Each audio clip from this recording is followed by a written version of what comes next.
Chapter 4, Establishing Classroom Rules and Procedures.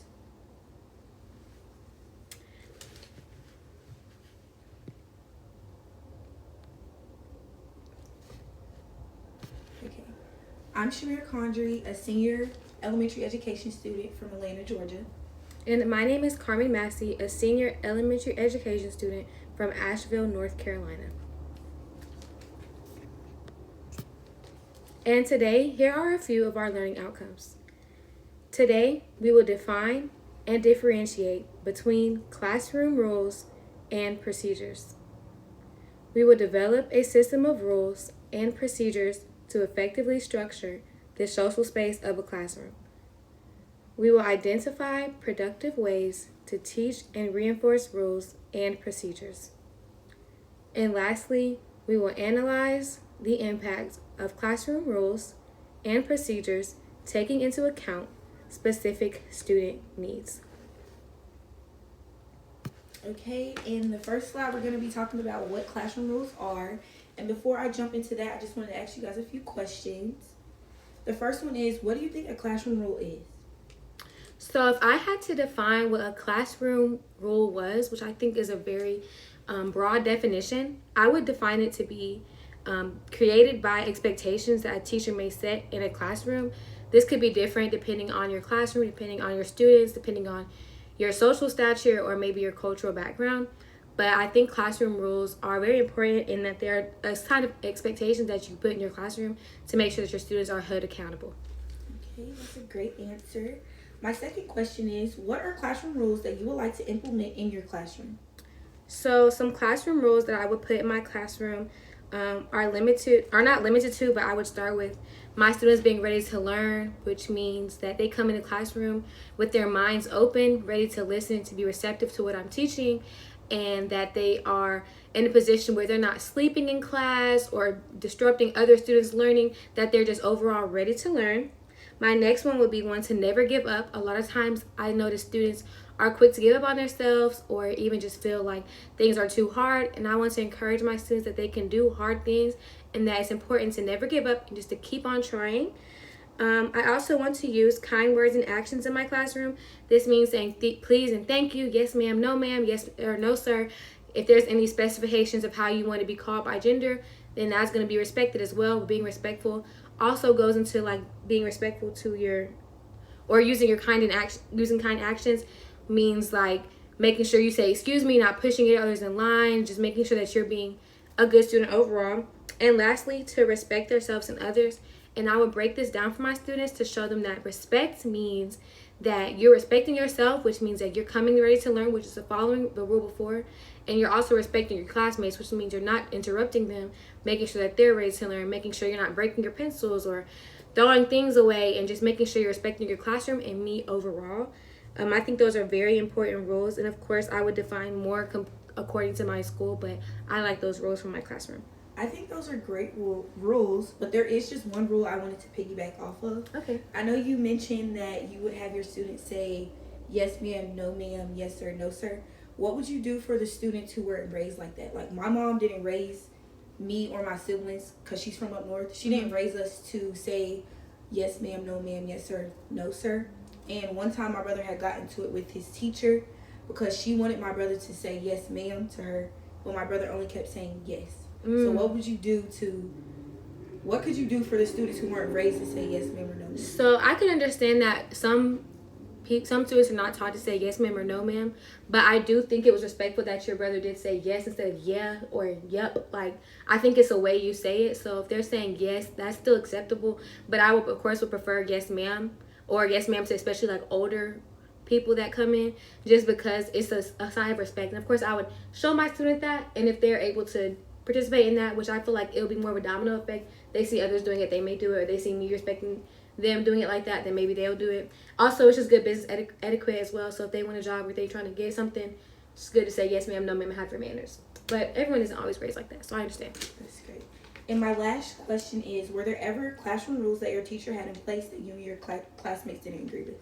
So I guess that goes in with the yes ma'am, no ma'am one that I just mentioned. Yes, so the rules that I typically didn't agree with or that I didn't like was like the color coordinated system that we would have in our classroom, which would mean we had like red for if you're being bad, and you had yellow for being decent, and you had green for good. I would not like whenever my teacher would tell us to move our clip down or up. I feel like it's very embarrassing because I can remember one time in class, my teacher told me to move my clip all the way to red, and I was just so embarrassed because we were all sitting down doing group instruction. I had to get up out of my seat, walk in front of the classroom, move my clip down, and sit back down. And I remember crying. So I just think that's very embarrassing. It doesn't make me want to behave or make me want to listen throughout the school day either. I think it's a better way to do that, and I think that it's important to hold your students accountable, but it's also important to respect them and to also not embarrass your students, because having a rule doesn't mean you have to embarrass your students or make it to where it only confines your students to a little section of how they behave in the classroom. Yes, I agree with that. Okay, now I'm just going to jump into the PowerPoint. A rule specifies broad expectations or benchmarks for conduct.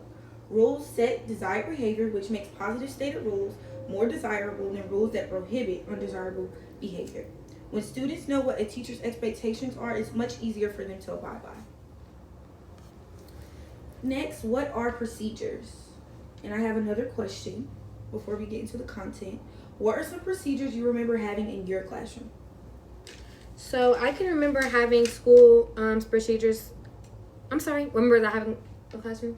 Yeah. So did your teacher have like a lineup thing where like the line leader would line up first and then she'll call like group tables and they had the caboose line up? Oh, yes. Or like your bathroom procedures, like did she let everybody go to the bathroom at once? So I can remember with bathroom that I did not like the procedure for our bathroom that we had to have like a hall pass, or we'd only have a few slips for the bathroom a day. And I think that sometimes if people have bladder issues or anything else that they have going on with their bodies, it's not okay to tell children that they can only go to the bathroom this amount of times a day.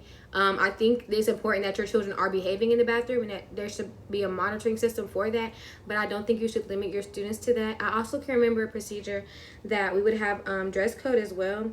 And just basically, I felt like a lot of the dress code was towards women, and it was just about like not showing our shoulders, not making sure our bodies weren't showing. And I felt like it was just kind of objectifying us, because a lot of times it was saying the men would be distracted by it, and it's just like, we are coming here to learn, and so the boys shouldn't be looking at us in that type of way anyways. So I didn't appreciate that at all, because it kind of conforms to society's belief about women. I agree. I also had a procedure in high school where the teacher wanted us to use the bathroom before her class started, and I remember one day I had to use the bathroom so bad, and she told me that I either had to sit in there and hold it until the end of the class. Oh, wow. Walk out and not come back and go to what was it, in-school suspension.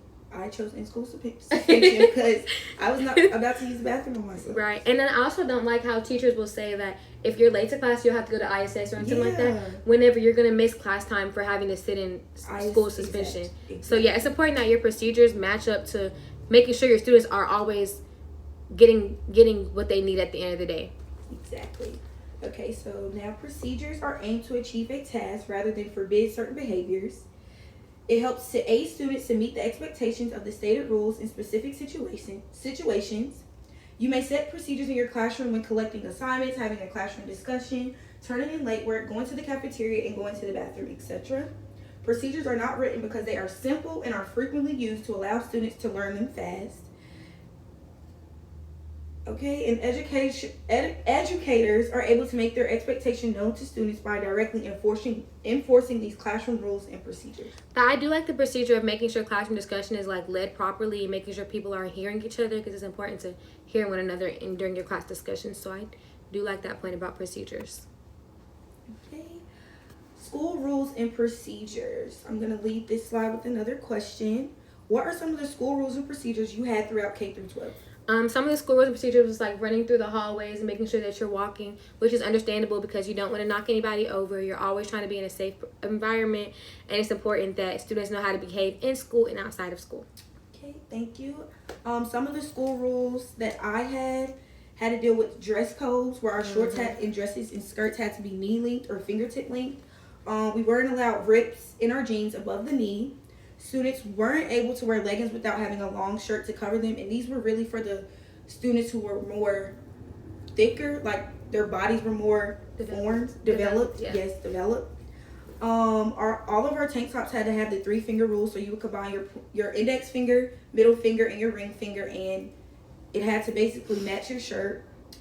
And to just get into this slide, rules and procedures that are set in schools are already established and followed throughout the school. So that goes with dress code. School rules are established in a school handbook, which will list out consequences of violations, forbidden behaviors, and administrative procedures. Some examples of school rules and procedures are school dress codes, attendance policies, as well as safety procedures. Okay, creating classroom rules. Rules should be implemented on a continuing basis. So this means in the morning when you come to class, maybe throughout the day, and also at the end of the day. When creating rules, specific expectations should be discussed with the students. Students should be involved with rule setting. This would include them discussing the reason for the rules as well as clarifying what the rule means so there isn't any confusion. When presenting general rules, discuss your specific expectations with students. Displaying rules in the home language of ELL students will help aid the students as well as their families. Now my question is, why do you think it's important for ELL students and parents to have the rules in their home language? It's very important because if you're trying to communicate to someone else, you have to communicate to a point they can hear and listen to you, and they can't hear and listen to you and understand you whenever the language is not in their specific language. So it's just like basically talking to a brick wall.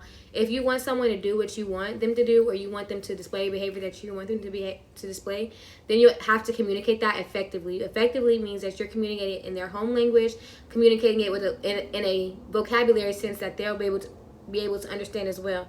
You don't want to tell someone a bunch of big words or a bunch of hoopla just in English and they're not understanding it. Let's say they speak Spanish, they speak any other language. So it's very important that you communicate with your families, you understand what families you have in your classroom, and that you relay your messages back to them, because at the end of the day, the student's the one that's going to have to come back and have to relay these messages, and sometimes things can get misconstrued and you don't want that to happen. So to avoid all of that, go ahead and figure out who's in your classroom and communicate with them effectively. That's correct. It would create a communication barrier between the student, the teacher, and as well as the parents. Yes. Now, creating classroom rules. There are 5 categories of procedures that include procedures for room use. The first one we're going to go over is the room use procedure. Some examples include teacher desk procedures, student desk procedures, common material procedures, and as well as restroom procedures. The next category is teacher-led activities as well as independent work procedures. This includes student participation, talking among students, and obtaining help. The third category is transitions into and outside of the classroom. This includes beginning of the school day, leaving the room, returning to the room, and at the end of the day. This will look like how students line up, who's the caboose and who's the line leader. The fourth category is small group instruction procedures. This includes getting the class ready for an activity, expected behavior of groups, and the use of materials and supplies. So who would go and get these materials and lead the group as such. And then general procedures examples include distributing materials, restroom procedures, cafeteria procedures, playground procedures, media center procedures, as well as fire and emergency safety drills. Procedures are set in each of these categories to ensure that transitions are smooth and done in a timely manner.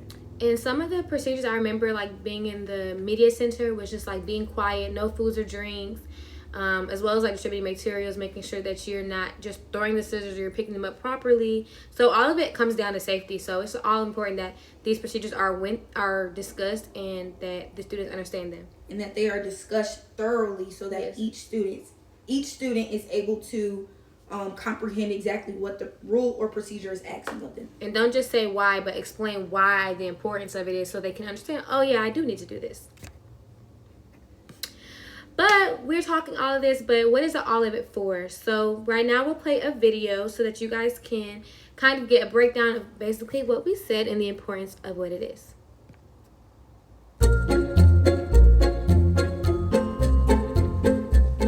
At our school, an observer may see students working independently, performing classroom jobs, or using objects appropriately, and think, wow, isn't she lucky? All these kids are really well behaved.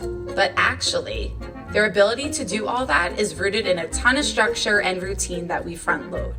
And our first weeks of school are all about establishing those routines. First, think about where you might need a routine. Anything from managing noise level to how students line up, to how they rotate around the room. Do you want students to ask for permission to get out of their seat? Do you want them just to call out? What tools or supplies need explanation for use? Next, map out 2 weeks for establishing the routines. Choose one to focus on each day. Demonstrate and then make sure that you provide authentic opportunities for practice. Set expectations with each routine. What do you want to see? Build extra time into your schedule for demonstration and practice. Investing that will pay off later. Over time, assess how your routines are going and take notes for next year. Is there an activity that requires more routine or expectation setting? Is there a place where you might be able to pull back and have less structure? A balance is key so the classroom is both fun and high functioning.